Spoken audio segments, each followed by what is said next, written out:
السلام علیکم۔ حضرت عبداللہ بن عباس رضی اللہ تعالی عنہ سے کسی نے پوچھا کہ ایک شخص دن بھر روزہ رکھتا ہے اور رات بھر نفلیں پڑھتا ہے مگر جمعے اور جماعت میں شریک نہیں ہوتا، اس کے متعلق کیا حکم ہے؟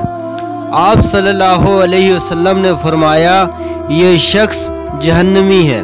فائدہ: گو ایک خاص زمانے تک سزا بھگتنے کے بعد جہنم سے نکل آئے کہ بہرحال مسلمان ہے مگر نامعلوم کتنے عرصے تک پڑا رہنا پڑے گا۔ جاہل صوفیوں میں وظیفوں اور نفلوں کا تو زور ہوتا ہے مگر جماعت کی پرواہ نہیں ہوتی، اس کو وہ بزرگی سمجھتے ہیں، حالانکہ کمال بزرگی اللہ کے محبوب کا اتباع ہے۔ ایک حدیث میں ورد ہے کہ 3 شخصوں پر حق تعالی شانہ لعنت بھیجتے ہیں۔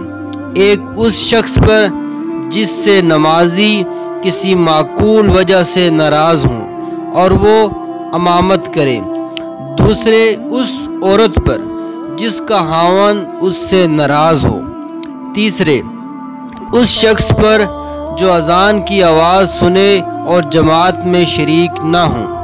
اللہ پاک ہم سب کو اس پر عمل کرنے کی توفیق دے۔